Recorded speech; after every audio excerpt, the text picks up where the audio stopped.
What is up, you guys? It's your boy. Welcome to my world. Here today with Nanatsu no taizai, chapter 258. Now, war is begun. Like the Demon Clan, they out here deep. You know what I'm saying? They got Albion and they got red demons, they got blue demons, they got gray. They all out there, right? And then you got the search and destroy. You already know, being led by the leader of the Holy Knights right now, my boy Hauser, and they see how many demons is out there. But my boy Hauser, he got the seven deadly sins, he got Guila, he got Death Pierce, he got you know what I'm saying, the Azura Knights, he got all of them people, you know what I'm saying? He got them behind him. So he got some leeway, right? So I say the first like person that's like to his left, I think, he's like, yo, what are we gonna do? Like, he's scared, right? Boy, he's just like, charge. It's like Braveheart or something. They may take our lives, but they will never take our freedom. And I'm like, bruh, like, cause I thought Hauser looked a little shook. I was like, bruh, Hauser, he real for that. You know what I'm saying? And then you got the seven deadly sins. You know, so you got a majority of the seven deadly sins there. You got King, you got Diane, you got Gother, you know what I'm saying?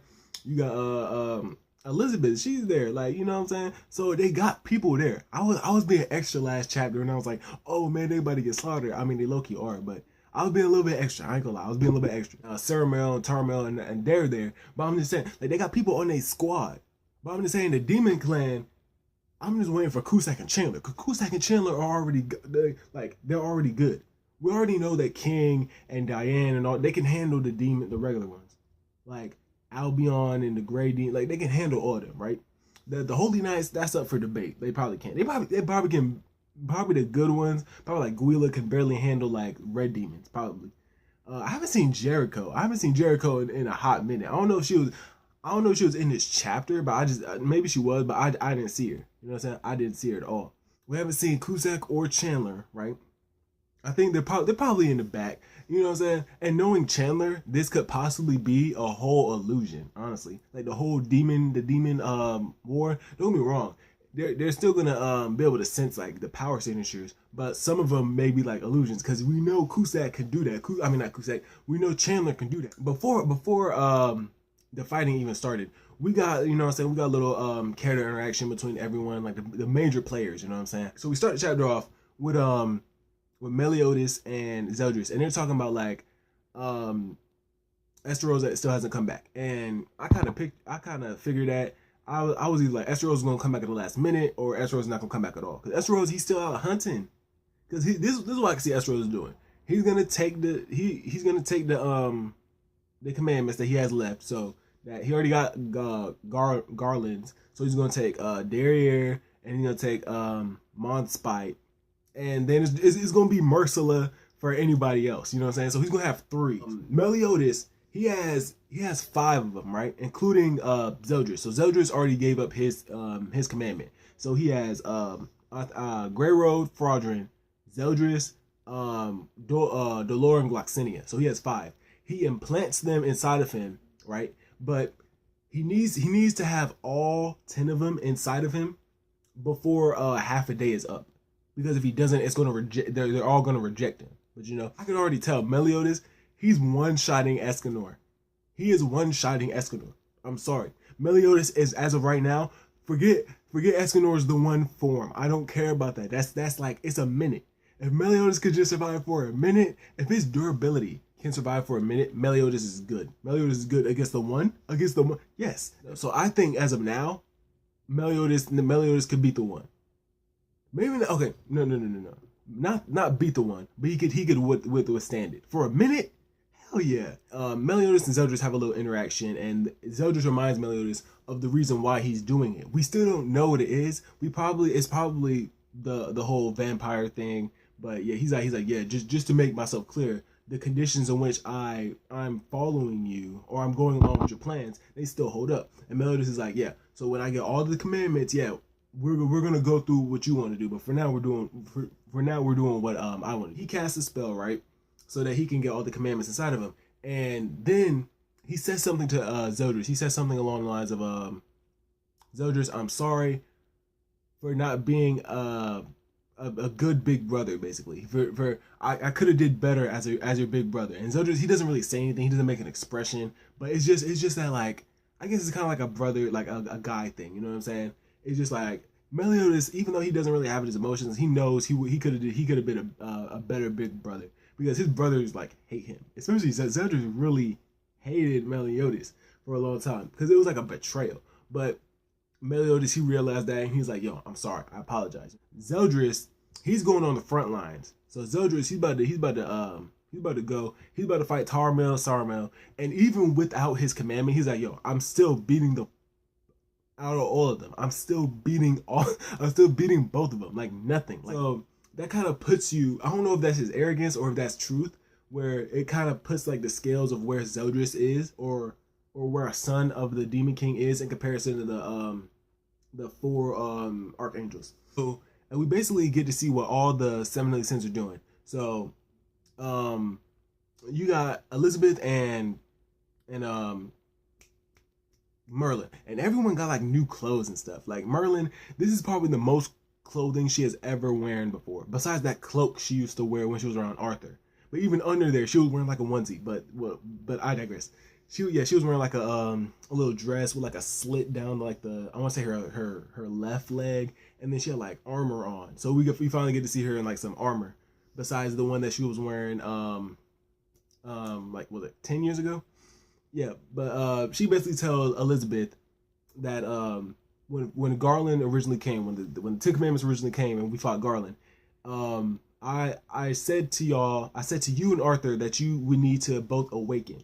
And when she said awaken, for Elizabeth, she didn't really mean for her to awaken all her memories and all that stuff. But now that that's happened, Merlin has like this new drive in her. She's like, yeah, I can't let you die, because she already let Arthur like pretty much die, and she's like, I can't let you die. No, not you. So she has like this drive now where she has to like, she's going to be very overprotective. I can see. Then we cut over to Diane and King. And Diane and King, this is cute. Diane she had her new costume is pretty much the same as the last one, except it has like it's like a turtleneck V cut. It has like a zipper in the middle, but it's like the same. It's like a onesie, same thing. And she like kicks up in the air because it's like the clothing that she's wearing, Merlin made, and it's like really flexible and malleable, and if it rips, it can just like the rip, like it gets like stitched up automatically. So the battle damage is probably won't be shown clothing wise. So I think that's just a way for the mangaka to not like have to draw like as much battle damage. So I can respect that though. That's cool. King, at the moment when they were talking, he was trying to propose. He was trying to propose to Diane, and I'm like, yo, King, but he couldn't get it out. And he was trying really hard. He was, but he still has that awkwardness around that. It's nervous. I feel like anyone would be nervous around like their girl and then trying to ask them to marry him. It low key raised death flags when he said that, because King is asking. He's basically like saying, yeah, we're gonna be fine after this. After this war, we're gonna be fine, and I want to marry you. Right? He's already projecting that he's going to survive this, which is never good in anime and manga. So King could possibly die, and actually I could see that happening, because King, he is very strong, and he has probably like the widest range of like attacks, but at the same time, King sometimes he gets ahead of himself and tries to do too much. I could see King dying within the span of this holy war. Then Escanor comes in. He interrupts before King even gets to say anything, and he starts coughing. And I'm like, I thought he was doing like a hem, like something like that, but no, he's like coughing like really hard, and I didn't really notice it. But he says basically like what are y'all doing? We're about to prepare for war. Don't start doing all this lovey-dovey stuff. And then you got Gother. Gother trolled the hell out of Escanor, because he used this like voice mimicry, and he mimicked the voice of Merlin. And Escanor was like, yo, Merlin, and he turns around, and it's just Gother. And you know how Gother is. Gother wears very suggestive clothing, and he's wearing like short shorts and like I think a sleeveless shirt, and then he has like his heart around his neck, like around the chain, and he mentions something. He says I'm new and improved, upgraded. It's the request. It has something to do with 3,000 years ago, but still we don't know. He has his heart. I don't think. I remember. Bartros. He had the heart, right? He had the heart, and I think he gave it to Gother, if I'm not mistaken. But I don't think Gother accepted it. It was something like that. But Gother has the heart around his neck now, so that heart is gonna have to play some type of role later on in the future. After all that, Escanor leaves, and then he starts coughing. He coughs one more time, and he starts coughing up blood. So what's going on with Escanor? At first, I'm like, is Escanor dying? Like, is Escanor about to kick the bucket? But at the same time, I'm like, maybe it's like a broken heart. You know what I'm saying? Because Merlin isn't. He's realizing Merlin isn't. Merlin is his son, but he's not Merlin's son, right? He doesn't excite Merlin like Arthur would excite Merlin. He doesn't get this. They don't get the same reaction, right? So I think he might be. It sounds stupid, but he could be dying of a broken heart, or it could be his pride. Like he may be like changing in a way that it's physically harming him. Something to do with his pride, because I see him getting. He's still prideful, but I see him getting less prideful. Or maybe but I don't like that much. I mean, I like it, but I don't really know how to piece it together. But I like the Merlin thing better. We go to the Holy Knights, and they're about to go out, and you can just see that, like I said, Rudisau, you can't trust him. He's sneaky. And Tarmel and Sarmel, and they point out that the breath of bliss, or the breath of bless, it has already affected all the humans, and they're pretty much savages. They're pretty much bloodthirsty. They just want to kill the demons. It's basically like bending the humans to their will. And Sarmel and Tarmel was talking, and they were mentioning that we need loyal followers, and we need strong people with strong abilities. And then he's like, yeah, if Rudisau wanted that, then why does he have Hendrickson guarding him? So what's going on with that? I don't know. Maybe Rudisau like sees something in Hendrickson. Like, Hendrickson is a druid and he prays to the goddesses, but at the same time, I don't know if that's enough. Like, he is a druid at the end of the day, but I don't know. Like, what is the correlation between Hendrickson and Rudisau? Also, Hendrickson and Dreyfus, they go on different paths, and honestly, I feel like Dreyfus is going down the right one. Honestly, okay. So Rudisau asked Hendrickson if he wanted to go to with Dreyfus, and he's like, we already chose the path that we want to go down. And you just see Dreyfus, he looked pissed because he's like, yo, bruh, that's my boy, but I gotta leave you because you ain't doing right. He doesn't know. Dreyfus knows. He legit knows. And you not gonna go down with your partner? Nah, bruh. That's shady. That's foul. I understand Hendrickson doesn't know, but Dreyfus does. So if bruh, like, follow your boy. Don't follow what you think you know. Follow what someone does know. They go their way, and you got Griamore, Hauser, and my boy Gilthunder, right? And they gonna part their ways because, you know, Hauser has to go on the battlefield. You know what I'm saying? Griamore has to go protect the city, and then specifically Veronica. You already know. If y'all want to go watch the theory I made on Veronica, link will be in the description down below. And Gilthunder, because, you know, Gilthunder, he's going with Rudisau because he has to watch over Margaret's body, and they're going to go over to the capital of Camelot, right? Everyone's going to split ways, and that's when everyone starts to head out. Rudisau gives some big speech about like how 3,000 years ago there was a war, blah blah blah blah, and I didn't really care about that. But yeah, that's pretty much it. The biggest points was Meliodas getting the 5 commandments. What is Esterosa? What's his plan? Is he gonna take in the rest of the commandments so he can be try and rival Meliodas, which is not gonna work? But, you know, like the thing with Gother, you know what I'm saying? Like, how is he about to act, right? How is he upgraded? Like, what's going on with him?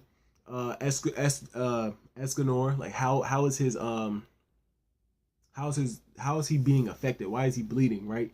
Um, the people in general just being possessed. What effect is that gonna have? Is it gonna be like Magi, like like we had this character Magi where his name was Hakuryu. He had a power where he could manipulate people with like a plant, and the people they were being manipulated to be angry, right? And eventually they burned themselves out because they were using so much of their it was so much stress on the body that eventually they just burn themselves out and they die, right? So is it going to be like that where they're trying to use like their hatred, or is it like it's like just like we're just influencing. I say that's like the biggest plot points in this chapter. Really good setup chapter for next week. All Out War. You already know how we rocking. I still don't think anyone's messing with Meliodas. Meliodas has five of the Ten Commandments inside of him, and he was already, like I said, top 3. Come on now, come on now. I don't care if you have Merlin, Rudisile, Hendrickson, Gil Thunder. I don't care. Escanor is getting. I don't care what time it is. Like Escanor is losing. Escanor is losing because Meliodas done powered up. You know what I'm saying? I'm sorry, Escanor fans, but it's going down like that. Escanor is taking this L. He is taking this L. But with that being said, y'all, I will see you guys later. Make sure to like, comment, subscribe, click the little bell if you want to get the notifications every time I post, and I will see you guys later. Peace.